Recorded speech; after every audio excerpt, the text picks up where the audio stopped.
Nu kommer den film, jeg vil prøve at sætte på her. Den bliver lige... der står, he who has a why to live can bear almost anyhow. So it is, and it's by Frederick Nietzsche. Jeg ved ikke, hvem det er. Men lad os høre på det, og lad os se, hvad det handler om. What if the life you're living right now is not what it seems?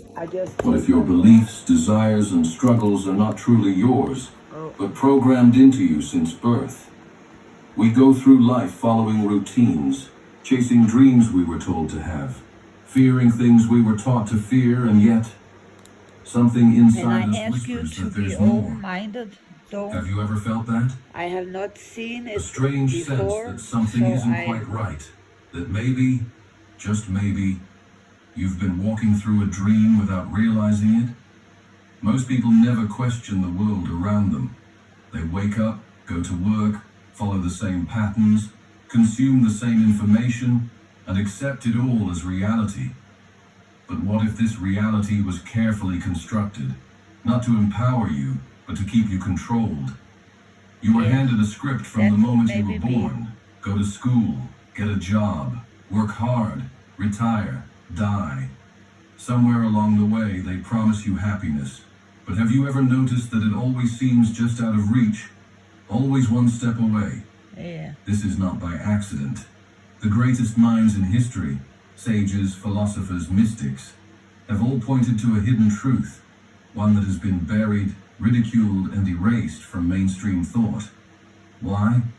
Because once you see it, once you truly understand it, you become something that the system fears most: free.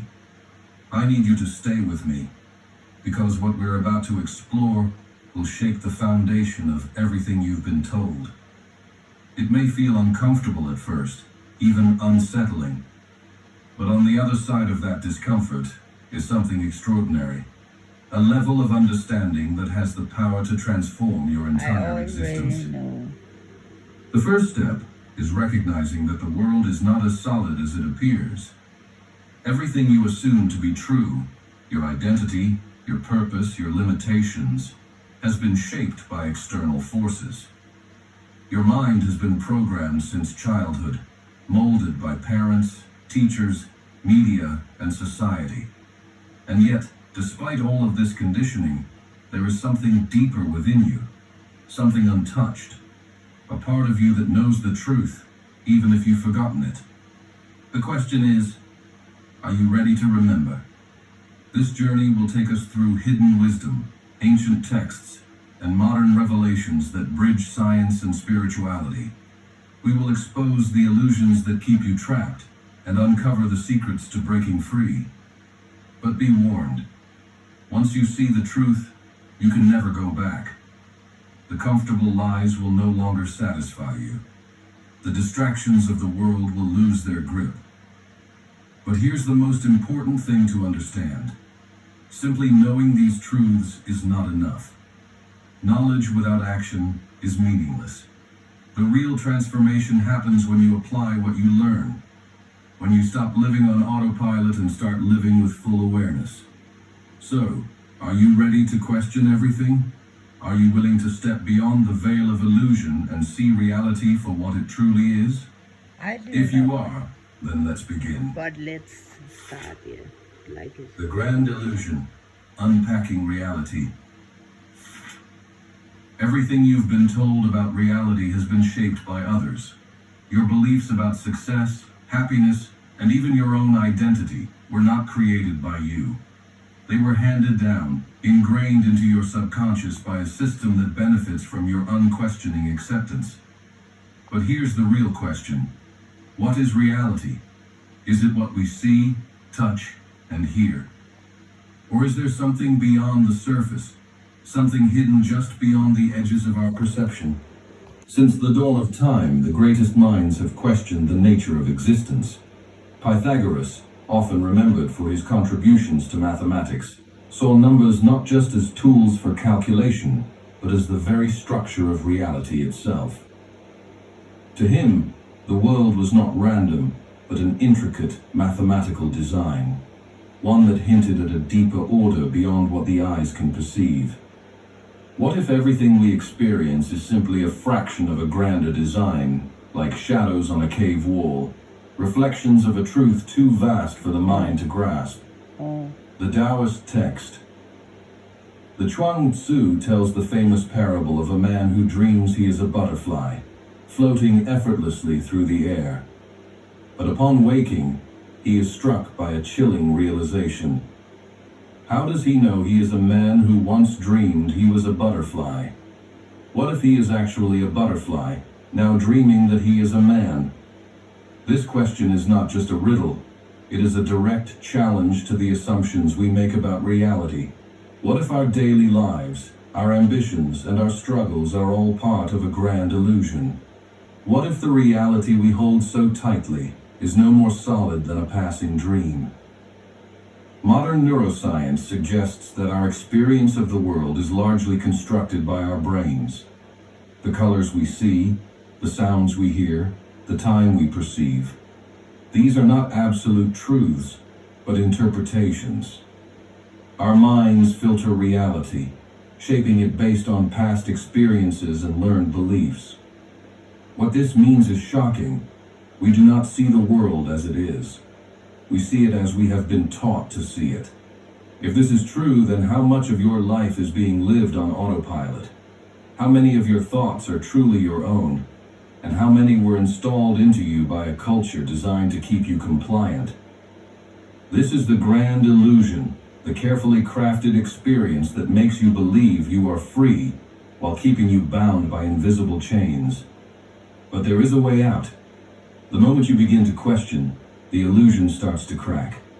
You start to see that reality is not fixed, that the stories you have been told about who you are and what you can achieve are not absolute.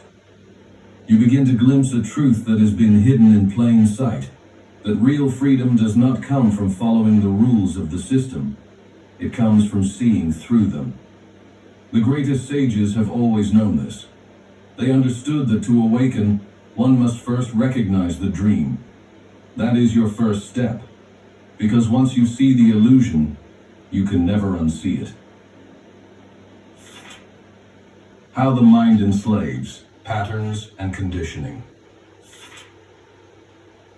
Even when people begin to sense that reality is not what it seems, something powerful keeps pulling them back into the illusion. That force is their own mind. Your thoughts, emotions, and behaviors are shaped by invisible patterns. Patterns so deeply ingrained that they feel like you. But what if they're not? Carl Jung, one of the greatest minds in modern psychology, warned of the collective unconscious, a vast, hidden structure of the psyche, filled with inherited beliefs, fears, and archetypes that shape human behavior. Whether you realize it or not, your mind is following scripts written long before you were born. Jung's Red Book, a private record of his most profound inner experiences, details his confrontation with the deep forces within his own mind. He discovered something terrifying. The mind is not fully under our control. It operates in loops, running patterns over and over again, unless we become conscious of them. Think about your own life. How often do you find yourself making the same mistakes, feeling the same emotions, reacting in the same ways? It's almost as if you are programmed. That's because, in many ways, you are. From childhood, your mind was molded by external forces, parents, teachers, media, religion, And this is actually culture. me. You didn't choose your earliest beliefs. They were This given to you. girl he And showed. unless you wake up to this I've fact, just you will live figured your that entire out. life according to someone else's programming. The shocking truth is that most of your thoughts are not truly your own. They are echoes of conditioning, looping endlessly in the background of your consciousness. Neuroscience has shown that 95% of our daily actions and decisions come from the subconscious mind, not conscious thought. This means that unless you actively deprogram yourself, you will keep living out the same mental patterns, trapped in a cycle that repeats itself endlessly. The system depends on this.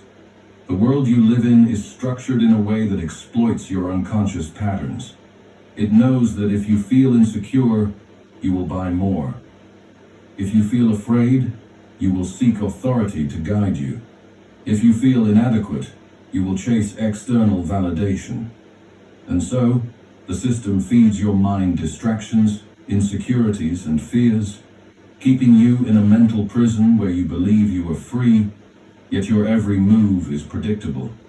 But the sages have always known the escape route. I knew The this. first step is awareness. I knew Jung this. believed that the only way to break free was to confront the unconscious mind, to see the hidden patterns and strip them of their power. The moment you recognize the loops in your thinking, you weaken their hold over you. The cycle can no longer repeat itself blindly. I have no brain. The Red Book is a warning and a revelation. The mind, left unchecked, will enslave you. But if you have the courage to face it, to question it, to challenge the programming that has dictated your life, you can reclaim your mind. And once you do that, the world will never look the same again. Nej, and that okay, I think we all should reflect in on, because there is something about the sounds right. The sounds right in my ears, both because I have met people that when they met me, they knew who I was, and they wanted to be my. They have all been a part, or been. Did he just wink at me? Yeah, they knew. It was all planned. God also told me that. Also, Jesus told me that it is all planned. Eller planlagt in my life, what my next move is, what I do next, because I have no, I personally have no brain function. When I think, Social conditioning and the I myth can of think, normalcy. but my brain If the actually mind is is the empty. first prison, then society is the second. From the moment you Because are I born, was you are strangled surrounded when I by was 8 invisible months rules. old, Rules that dictate what is acceptable, what is expected, and I have also been and what is exposed considered for normal. But have you ever stopped to ask, who decided what normal is? And more importantly, why does it feel so I have dangerous to something step in outside of it? my Sociology tells us that every society has unspoken scripts, invisible structures that shape how people think and behave. These scripts are not natural, they are created. They tell you to go to school, many get a times, stable job, but start a have family, come retire, back to life, and then quietly fade away. and I But have. why does this script exist? Because it ensures the smooth functioning of the system. It keeps people predictable. It keeps them manageable. Philosopher Søren Kierkegaard saw this problem centuries ago. He warned against the crowd, the collective force that pressures individuals into conformity. According to Kierkegaard, most people never truly live. They just exist as extensions of the group, following the same patterns without questioning why. The crowd rewards obedience and punishes deviation. That's why when someone dares to challenge these invisible rules, whether in thought, career, or lifestyle, they are met with resistance, ridicule, or even outright hostility. Society does not like those who wake up. The Book of Mirdad by Mikhail Naimi is one of the most profound texts ever written on this subject, yet few have heard of it. It tells the story of a monastery where the monks are bound by rigid beliefs and strict traditions. But Mirdad, a mysterious teacher, arrives and shatters their illusions, showing them that their chains are self-imposed. He reveals a simple truth. The moment you stop believing in the limitations imposed upon you, I they lose stop their now. power. This message is revolutionary. It suggests that the only reason society holds control over you is because you believe in its authority. But Yeah, once I you am see through the stopped illusion, here. you become untouchable. Think about it. How much of your life has been spent following rules you never agreed to? Rules about how you should look, how you should behave, what you should believe. Actually, you're right. How often have you felt the pressure to fit in, even when it meant betraying your own truth? Society does not care about your self-realization. It cares about your compliance. It wants you to be productive, not awakened. But once you recognize this, you have a choice. You can continue following the script, playing the role assigned to you, or you can step outside of it. And yes, this path is not easy. Kierkegaard called it the leap of faith, the moment when you abandon false security and embrace the unknown. Most people will never take that leap. They will cling to the familiar, even if it keeps them trapped. But you are already beginning to see the illusion, and once you see it, you can never unsee it. Ethics and the choice to evolve.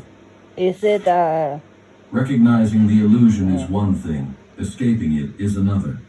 Because once you see through the conditioning, the question becomes, what do you do with this knowledge? Do you simply drift in awareness, knowing the game is rigged?